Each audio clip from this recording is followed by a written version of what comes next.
Welcome back mga sir. Ngayon ay gagawa tayo ng DIY 12 volt power supply. At ito po ang gagamitin nating transformer. Ito po ay galing sa UPS or uninterruptible power supply. Ang kanyang secondary output lamang po is 0.9. So 9 volt lang po ang kanyang secondary output. Ito po yung yellow at itim. Tapos ang kanyang primary, ito po yung tatlong wires. So ngayon, since tatlo ang wire kanyang primary, hahanapin natin dito ang 220 volt. Malamang itong isa nito is center tap or para sa 110. So dito tayo sa kulay puti. Tapos sa kulay pula, nakakuha tayo ng 10.6 ohms. Dito tayo sa kulay blue, 11.3. So malamang itong white to blue, ito po yung para sa 0 to 220. Tapos itong white to red, ito po yung para sa center tap or 110. So, para sigurado tayo, gamit tayo ng test valve. Ngayon, para sa mga beginners, may isa tayong paraan para ma-sure natin na kung alin dito ang para sa 0 to 220. Dahil sa nasabi ko pa kanina, itong isa nito ay para sa 110 or center tap. So, meron ako ditong easy cord. So ingat lang tayo mga sir dahil live na po ang wire na ito. So try nating i-short itong, yan, kung napansin nyo, umilaw po ang ating series valve. Yan, umilaw po siya. So possible ito po ang kanyang para sa 110 or center tap. Uli, yan, dito tayo sa kulay puti. Yan, di na po siya umiilaw, meaning ito na po ang para sa 220 dahil eksakto po ang kanyang winding. Pag kulang kasi sa winding ang ating DIY transformer, halimbawa kung mag-DIY tayo ng isang power supply, kapag ginamitan natin ng series valve ay iilaw po ito, katulad nito. Yun kung kulang sa winding ang ating transformer. Pero sakto sa windings, hindi na po iilaw ang ating series valve. So yan na po. Bali ang ating tester ay nakasaksak yan sa secondary. So mayroon lang po tayong nakuhang 8.6 volt AC para sa secondary. So medyo mababa lang po. So ito na po ang ating transformer. Of course, ito na po ang ating mga materyales. Dalawang pirasong 50 volt 4700 UF electrolytic capacitor. Isang 35 ampere na bridge diode. Tapos wires at alligator clip para sa ating output. Fuse, toggle switch, perforated board. Dito natin ihinang mamaya ang ating filter capacitor, 1K resistor, 5mm na lead, tapos mga tornilyo, fuse, at of course jumper wire. Meron din po tayong AC cord at saka shrinkable tube. Sa mounting, gamit lang tayo nitong kapirasong kahoy or plywood.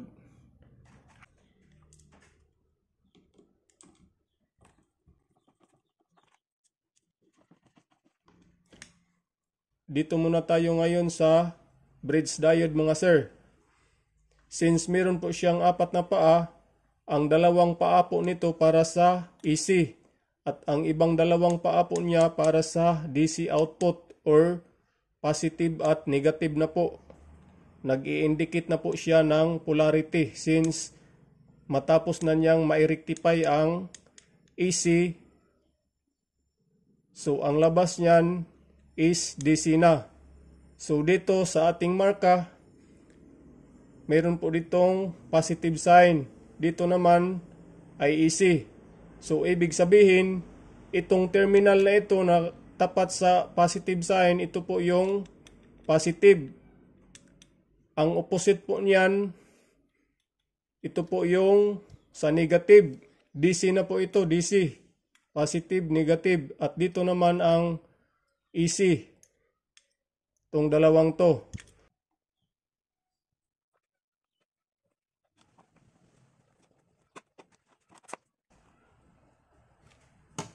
So ito na po mga sir. Nakunik ko na po ang AC secondary output ng ating transformer papunta dito sa ating bridge diode. Bali itong fuse at switch ang ikukonik natin dito sa ating primary wires.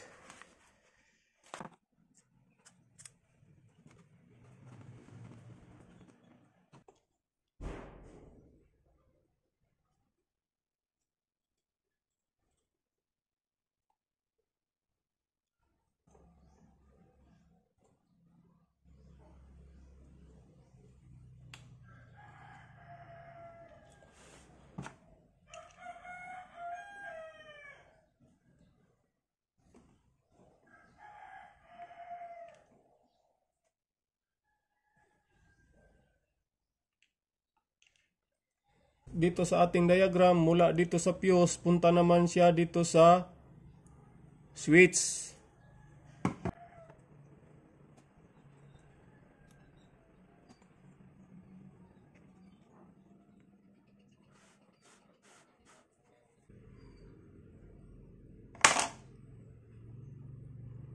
Tapos syempre shrinkable tube. Tapos after switch, dito na yan papunta sa isang paa ng ating primary windings, which is ito po yung kulay blue.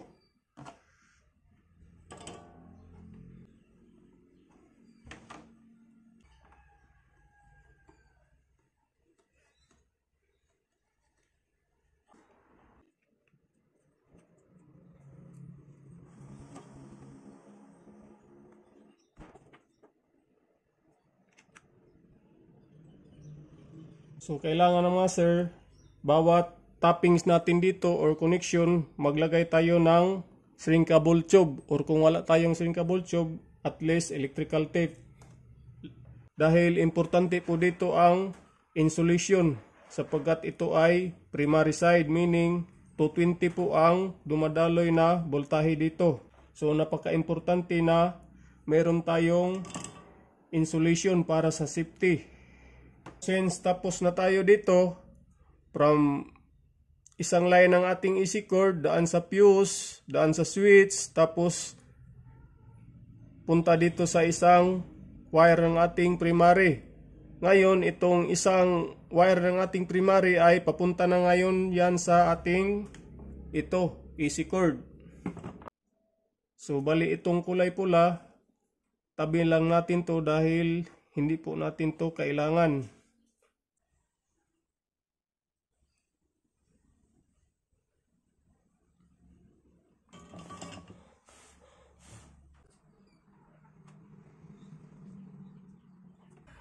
So ayan, tapos na mga sir ang ating primary control circuit. Kasama na itong kanyang AC cord. So dito tayo muna ngayon sa schematic diagram mga sir. Recap lang para sa ating mga koneksyon.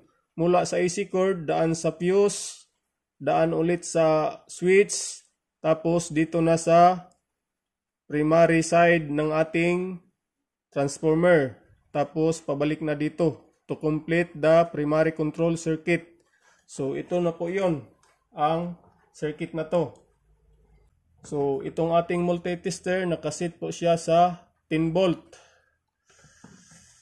Tapos ang ating test prod, positive dito sa pula, tapos dito negative.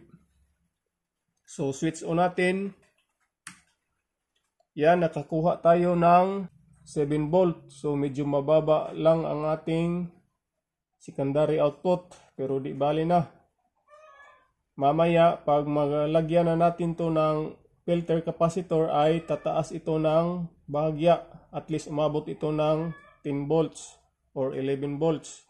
So dito tayo ngayon sa ating perforated board. Bali, dito po natin ihinang ang ating dalawang capacitor, lead indicator at resistor. At dito naman sa pag-mount ng ating filter capacitor mga sir, since dalawang piraso po siya, so obviously connected siya in parallel. Yan. So parallel yan, kailangan negative to negative, positive to positive. So jumper tayo ngayon.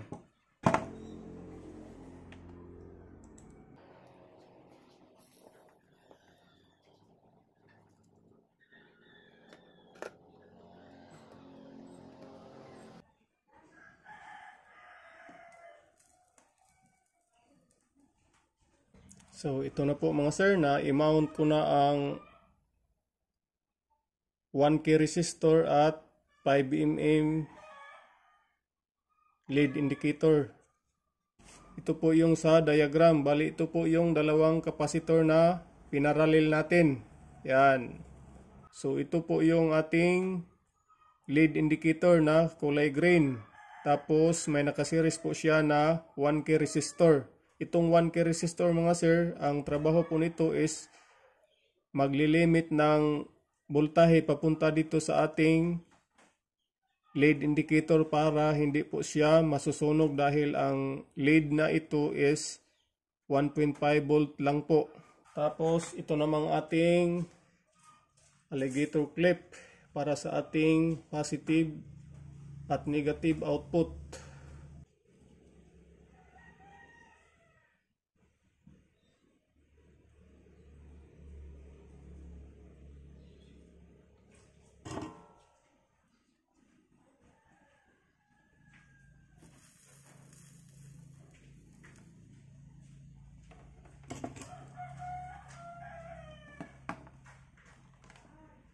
Tapos itong negative.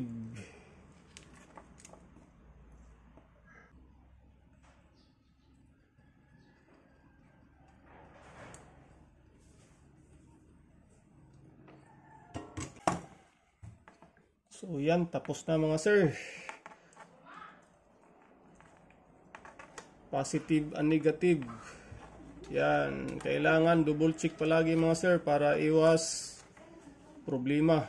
Once na mabaliktad ay pwedeng masira ang circuit natin. So yun na po. Itong kulay pula, dito po yan nakakunik sa positive side ng capacitor. Ito namang kulay itom which is para sa negative, dito po yan nakakunik sa negative ng ating capacitor which is itong may stripe. Lagay na natin siya dito sa ating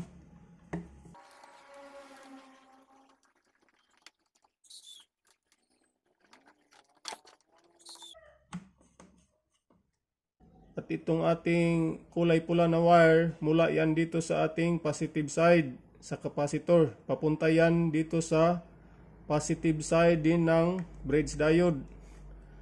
Tapos itong negative, syempre sa negative rin. So yan, tapos na po ang ating DIY power supply.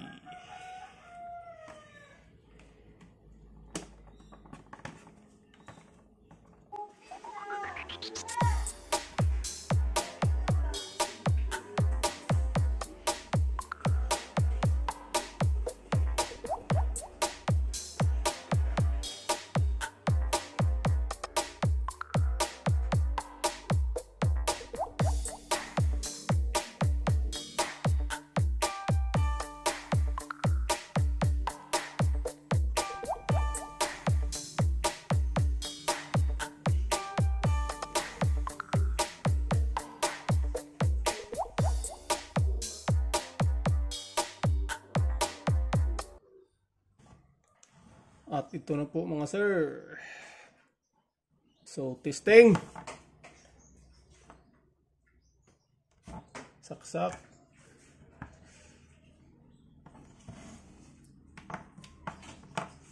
Switch on.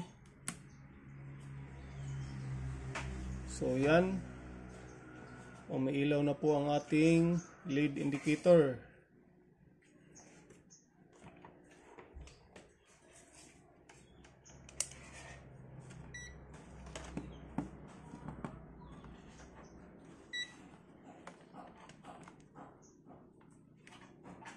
Positive, negative.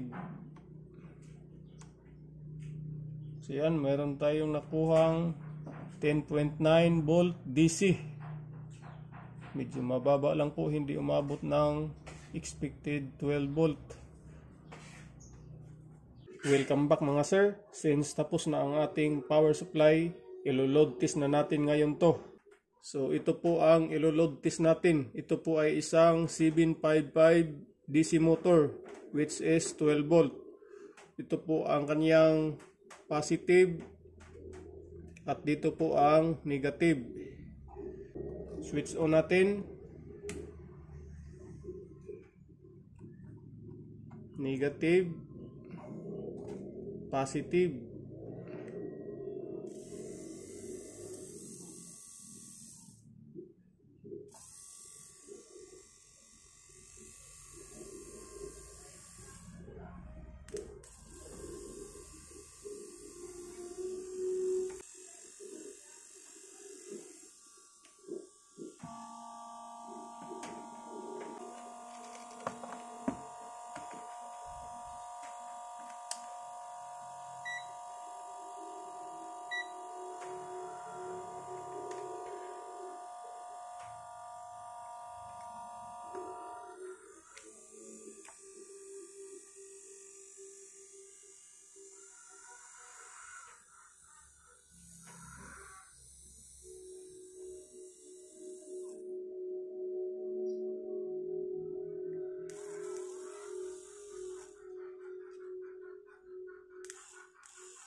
So ngayon ang load natin ay running.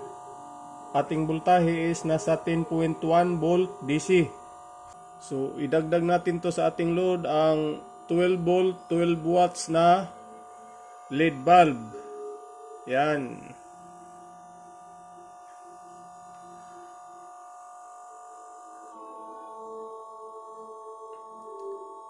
Kung napansin nyo, ang ating voltahe sa ating multitester ay nagre-reduce into 9.3 volt DC. Bumalik sa 10.1, 9.3,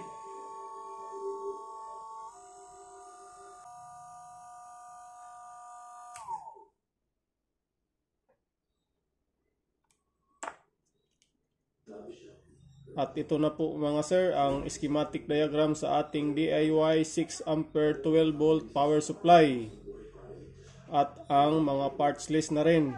So kung kayo ay mag-DIY ng katulad nito ay pili na lang kayo ng eksaktong 12 volt AC ang secondary output para makakuha kayo ng 12 to 16 volt DC kapag ma-rectify na. So, yun lang po mga sir. Maraming salamat. Since Pasko ngayon, thank you. Ang babait ninyo. Thank you.